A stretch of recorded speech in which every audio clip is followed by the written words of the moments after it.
வணக்கம். இந்த வீடியோவில் ஈழாயுத போராட்டத்தில் புகழ்பூத்த தளபதிகளில் ஒருவரான லெப்டினன்ட் கர்னல் ராஜன் அவர்களை பற்றி தான் பார்க்க போகிறோம்.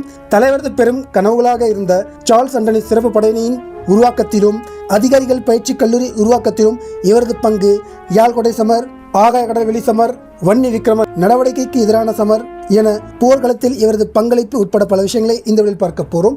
ஸோ இந்த வீடியோ ஸ்கிப் பண்ணாமல் கட்சி பாருங்க. இந்த வீடியோ லைக் பண்ணுங்கள். நம்ம சேனலுக்கு நீங்கள் சப்ஸ்கிரைப் பண்ணலாம், சப்ஸ்கிரைப் பண்ணிடுங்க. லெப்டினன்ட் கர்னல் ராஜன் அவர்களது வரலாறு முழுமையாக எழுதப்பட்டால் அது பெரும் காவியமாகும். இராணுவ வல்லுநர்களால் மட்டுமல்ல, மருத்துவ வல்லுநர்களாலும் நம்ப முடியாத அதிசயமாய் இவரது வரலாறு திகழும் என்று பிரிகேடியர் பொட்டமான் அவர்கள் குறிப்பிட்டிருந்தார் என்பது இங்கு குறிப்பிடத்தக்கது. போன வீடியோவில் நாம் லெப்டினன்ட் கர்னல் ராஜசிங்கன் அதாவது ராஜன் அவர்களை பற்றி வீடியோ பதிவு செய்திருந்தோம். அதில் பல பேர் கமெண்டில் அவரை ராஜன் என்று குறிப்பிட வேண்டாம் என்று குறிப்பிட்டிருந்தனர். அவர் வீரச்சாவுக்கு பின் புலிகள் வெளியிட்ட கட்டுரையில் புலிகளே அவரை ராஜன் என்றுதான் குறிப்பிட்டிருந்தனர். அதனால் தான் நானும் வீடியோவில் அப்படியே குறிப்பிட்டிருந்தேன். சரி, வாங்க வீடியோக்குள்ள போகலாம். லெப்டினன்ட் கர்னல் ராஜன் 1987 ஆண்டு காலப்பகுதியில் இவர் காரைநகர் கடற்படை காவல் அரண் பொறுப்பாளராக இருந்தார். அப்பொழுது யாழ் மாவட்ட தளபதியாக இருந்த கர்னல் கிட் அவர்கள் யாழ்கோட்டைக்கு பக்கபலமாக இருந்த யாழ் காவல் நிலையம் மற்றும் தொலைத்தொடர்பு கட்டிடம் பகுதியில் இருந்த இராணுவ முகாம்கள் ஆகும்.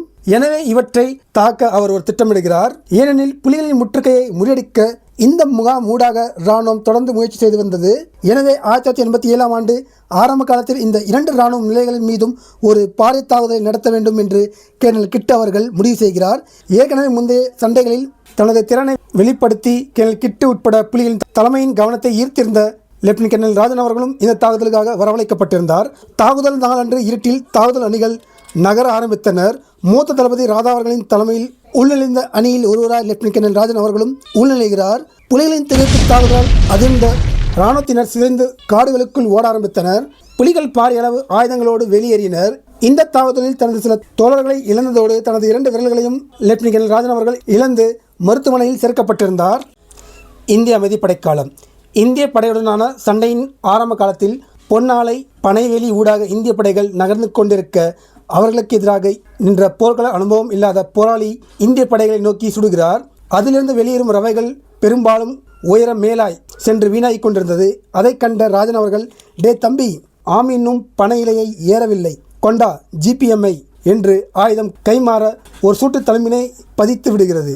பொன்னாலையில் கால் கிழிந்து மேற் சிகிச்சைக்காக இந்தியா அனுப்பப்படுகிறார். அந்த காயம் முழுசா குணமடையும் முன்பே வேகமாய் புறப்பட்டு மீன்பிடி படகில் ஏறி ஈழம் திரும்புகிறார். ஆனால் இங்கு அவர் வந்தபோது யாழ்குடா முழுவதும் இந்திய படைகள் நடமாட்டம் இருந்தது. எங்கட ஆட்கள் எங்கே என்று எல்லா மக்களையும் கேட்டறிந்து சந்திக்கிறார் அவர். அதன் பின் இந்திய படைகளுக்கு எதிரான பல கெரில்லா தாக்குதலில் இவர் பங்கெடுக்கிறார். இதனால் பலமுறை காயமும் அடைகிறார். ஒருமுறை சூலிபுரம் சந்தி முகாம் அருகே இந்திய படை ஜீப் வாகனத்துடன் செத்தபடி இருக்கிறார். நடுநெஞ்சில் துப்பாக்கி ரவை துளைத்து தும்பன், நகுலன், நித்தி ஆகியவர்கள் இவரை தூக்கி கொண்டு வந்தனர். அதே போல இந்திய படையின் சுன்னாகம் முகாமை தாக்க புலிகள் பாரிய அளவில் திட்டமிட்டனர். அங்கு 2 பக்கமும் காவல். முதல் நாள் சாலையை கடக்க முடியாததால் இந்த தாக்குதல் ஒத்திவைக்கப்பட்டது. ஆனால் அடுத்த நாள் முயற்சி செய்த போது இந்திய படையின் ரோந்து அணியை எதிர்கொள்ள வேண்டிய சூழல் அங்கு உருவானது. இதனால் எல்லா திட்டமும் சொதப்பி விடுகிறது. இருட்டில் காயமடைந்த ராஜன் அவர்களை இழுத்து வந்தனர் போராளிகள். அவரது குப்பையை கலட்ட நூல் மட்டும்தான் வந்தது. இந்த முறை சரி வராது, எல்லோரும் இந்த 2 பேரை கொண்டு போங்க என்று கூறிய பின் அவரும் மயங்கி போகிறார். ஐயோ ராஜனை என்று அவரையும் காயமடைந்த மற்றவர்களையும் காரில் ஏற்றி ஸ்டார்ட் செய்தால் வண்டி ஸ்டார்ட் ஆகவில்லை. தள்ளு தள்ளு என்று தள்ளி கொண்டு போய் உள் ஒழுங்கை வீட்டில் வைத்து சிகிச்சை வழங்கப்பட்டது. பின்பு வாதாரவத்தைக்கு கொண்டு போய் சேர்த்தனர். அங்கு ராஜன் அவர்களும் முரளி அவர்களுக்கும் மயக்கம் தெளிந்தது. ஆனால் லோலோ அவர்கள் மயங்கி போய் பின்பு வீரச்சாவு அடைந்து விடுகிறார். இந்திய படைகள் ஈழத்தை விட்டு சென்ற பின் துரோகிகளை களையெடுக்கும் புலனாய்வு பணியில் ஈடுபட்டார் லெப்டினன்ட் கர்னல் ராஜன் அவர்கள். அதேவேளை பள்ளியில் இவருடன் படித்த பின்பு இயக்க தொடர்பில் அறிமுகமாகி பழகி கடிதம் ஒன்றை என்னவோ எழுதி ராஜன் அவர்களுக்கு அனுப்பி வைக்கிறார் ஒரு பெண். அந்த கடிதத்தை படித்த அவர் பக்கத்தில் நின்றவுடன் நேர சென்று கடிதத்தை கிழித்து கொண்டு விட்டு போராட்டத்தை தவிர வேறு ஒன்றும் தான் நினைக்கவில்லை என்று கூறுகிறார். தன் ஆசை மகன் செல்லும் வாகனத்தை மட்டுமாவது பாப்போ என்று வயதான இவரது தாயார் ரோட்டில் கால் கடுக்க காத்து நிற்பார். அந்த வேளையில் இவர் மாதங்களில் தான் போன வேலையை முடித்து திரும்புவார். 2ஆம் கட்ட போர். 2ஆம் கட்ட ஈழப்போர் ஆரம்பித்த போது லெப்டினன்ட் கர்னல் ராஜா அவர்கள் ஓய்வின்றி பம்பர்மாய் சுழன்றார். ஒவ்வொரு பங்கரும் ஒவ்வொரு மண்மூட்டைக்கும் இடத்தை சொல்கிறார். மயிலிட்டியில் பெரும் சம்மர். அந்த சண்டையை ராஜன் அவர்கள் உறக்கமின்றி வழி நடத்துகிறார். மலை போலவே பொழியும் ஷெல்கள், ரவைகள் அவர்களுக்கு இடையில் நின்று சண்டை செய்த ராஜன் அவர்களுக்கு மட்டும் 2 முறை குண்டு சிதறல்கள் பாய்கிறது. அதையும் பொருட்படுத்தாது அவர் சண்டையிலிருந்து ஒதுங்கியிருக்க விரும்பாமல் சண்டை வழிநடத்தி கொண்டிருந்தார். கோட்டை முற்றுகை இருக இருக புலிகளின் தளபதிகளின் தூக்கமற்ற இரவுகள் அதிகரித்து கொண்டே போனது. மணியன் தோட்டத்திலிருந்து பொன்னாலை வரை நின்ற இளம் போராளிகள் ராஜன் அவர்களை கண்டு சிரிப்பர். இரவில்லை, பகலில்லை, ஓய்வில்லை, உணவில்லை, தன்னை பிழிந்து முற்றுகைக்கு பலம் கொடுத்தார். இவ்வாறு யாழ்கோட்டை சமரை வழிநடத்தி கொண்டிருந்த பிரிகேடர் பானு அவர்களுக்கு உற்ற துணையாய், முற்றுகைக்கு துணையாய் நின்றார். புலிகளால் உள்ளிறங்க முடியாமல் போன 2வது கோட்டை ஊடுருவல் நடவடிக்கை விடிந்தபோது இதற்கான வீடியோ லிங்க் டிஸ்கிரிப்ஷனில் இருக்குது. விடிந்தபோது ரோமியோ நவம்பர் என்று பிரிகேடர் பானு அவர்களின் வாக்கி கூப்பிட்ட போது பதில் வரவில்லை. மானிப்பாய் மருத்துவமனையில் பேச்சு மூச்சின்றி கிளி அவர்கள் மற்றும் ஜவான் ஆகியோருக்கு இடையில் கந்தல் துணியோடு சுரண்டு கிடந்தாராம் சார்ல்ஸ் ஆண்டனி சிறப்படையணி. யாழ்கோட்டை சமரில் காயம் அடைந்து சிகிச்சை பெற்று லெப்டினன்ட் ராஜன் அவர்கள் திரும்பி வந்தபோது சார்ல்ஸ் ஆண்டனி சிறப்படையணி உருவாக்கும் வேலையில் இணைக்கப்படுகிறார். இந்த காலகட்டம் ராஜன் அவர்களை ஒரு சிறந்த நிர்வாகியாக உருவாக்கியது. பிரிகேடர் பாலராஜ் அவர்களின் துணையாய் நின்று படைப்பிரிவை உருவாக்குவதில் பெரும்பங்காற்றியிருந்தார். இவர் சகல போராளிகளோடு அன்புடனும் கண்டிப்புடனும் நடைபெற்ற கடுமையான பயிற்சி காலம் அது. ஈழத்தின் எல்லா பகுதியிலிருந்தும் போராளிகள் வந்திருந்தனர். குடும்பத்தை பிரிந்து வந்தவர்களுக்கு தாயாகவும் தந்தையாகவும் நண்பனாகவும் ஆசனாகவும் என போராளிகளை தனது பிள்ளைகளாய் உயிராய் பார்த்தார், கவனித்தார் ராஜன் அவர்கள். வன்னி விக்ரம வன்னிக்காடுகள் ஊடாக ஆயிரக்கணக்கான இராணுவ வீரர்கள் நகர முற்பட்டனர். இந்த நடவடிக்கைக்கு இராணுவம் வன்னி விக்ரம என பெயர் சூட்டியிருந்தது. இந்த நிலையில் வன்னி விக்ரம படையோடு ராஜன் அவர்களது தலைமையிலான புலிகள் மோதினர். இதனால் இராணுவம் திணறியது. புலிகள் ஒரு ஹெலிகாப்டரை சுட்டு வீழ்த்திய போதும் அந்த சமர் தொடர்ந்தது. எல்லா பக்கத்திலிருந்தும் நகர்ந்த இராணுவ படைகள் பூவரசங்குளம் சந்திக்கு வந்தபோது அதை ராஜன் அவர்களது படை இடைமறித்து நின்று சண்டை செய்தனர். அங்கு ஒரு உக்கிர சமர் மூண்டது. வானத்தை நோக்கியும் நிலத்தை நோக்கி எல்லா ஆயுதங்களையும் ஏந்திய போராளிகளின் கைகள் உறுதியாக நிற்க இராணுவம் பின்வாங்கியது. கொஞ்ச நாள் இடைவெளிக்கு பின் வன்னியில் 2வது முயற்சியினை இராணுவம் செய்தனர். முன்பு வவுனியாவில் முயற்சி தோல்வி அடைந்ததால் இம்முறை மன்னாரில் படையை நகர்த்தினர். இம்முறை சண்டை கொஞ்சம் கடுமையாக நடந்தது. புலிப்படையை 2 பக்கமும் சூழ்ந்தபடி இராணுவம் சண்டை செய்தது. லெப்டினன்ட் ராஜன் அவர்களை உணர்ச்சி வசப்பட வைத்த சண்டை இது என்று கூறப்படுகிறது. ஆனாலும் எதை பற்றியும் யோசிக்காது எதிரில் இருக்கும் இராணுவ வீரர்களின் முகம் தெரியும் தூரத்திலே நின்று மோதினர் போராளிகள். குறிப்பாக லெப்டினன்ட் ராஜன் அவர்களது கையை ரவைகள் 2 முறை உடைத்தபடி செல்கிறது. மிக அருகில் இராணுவத்தின் துப்பாக்கிகள் சடசடக்க போராளிகளும் உறுதியாக நின்று சண்டை செய்தனர். தன்னிடமிருந்த ஆயுதங்கள் எல்லாவற்றையும் கொண்டு போய் அடி அடி என்று அடித்து இராணுவத்தை கலைத்துவிட்டு மயங்கியிருந்தவரை இழுத்து வந்து சேர்த்தார் உரோராஜ் என்ற போராளி. அன்று ராஜன் அவர்கள் திரும்பி வந்தது நம்ப முடியாத அதிசயம். ஏனெனில் அவர் மயங்கி வீழ்ந்து கிடந்தபோது இராணுவம் மிக அருகில் நின்று கொண்டிருந்ததாம்.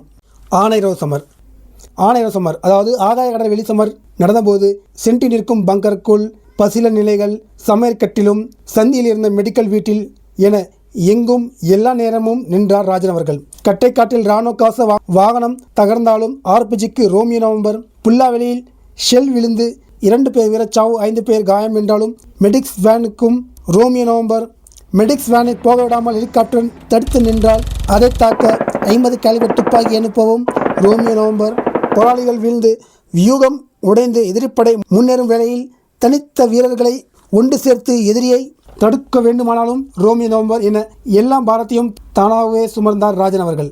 பட்டறிவு மிக்க போராளியாய் ராஜன் அவர்கள் நின்றபோது அவர் போர்க்களத்திலிருந்து தள்ளியே வைக்கப்பட்டிருந்தார். ஏனெனில் தலைவரின் பெருங்கனவுகளின் உறைவிடமாக ராஜன் அவர்கள் இருந்தாராம். யாழ்ப்பாண சண்டைகளில் ஈடுபட்டிருந்த குழுக்களுக்கு உணவு வழங்கல் செய்யும் வேலையை இயக்கமாரிடம் கொடுக்க காரணமே ராஜன் அவர்களை யுத்த களத்தின் முன்னணி முனையிலிருந்து அவரை பாதுகாப்பான தூரத்தில் வைப்பதற்காகவே என்று கூறப்படுகிறது.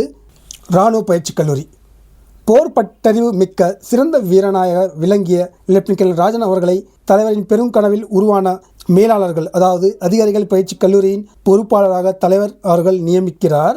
ஈழத்தின் எல்லா இடத்திலிருந்தும் தேர்வு செய்யப்பட்ட போராளிகளை அவர் பயிற்றுவிக்கிறார். தனது போரியல் பட்டறிவு அனுபவங்கள் போர்க்கலை நுட்பங்களை போராளிகளுக்கு கற்பித்தார்.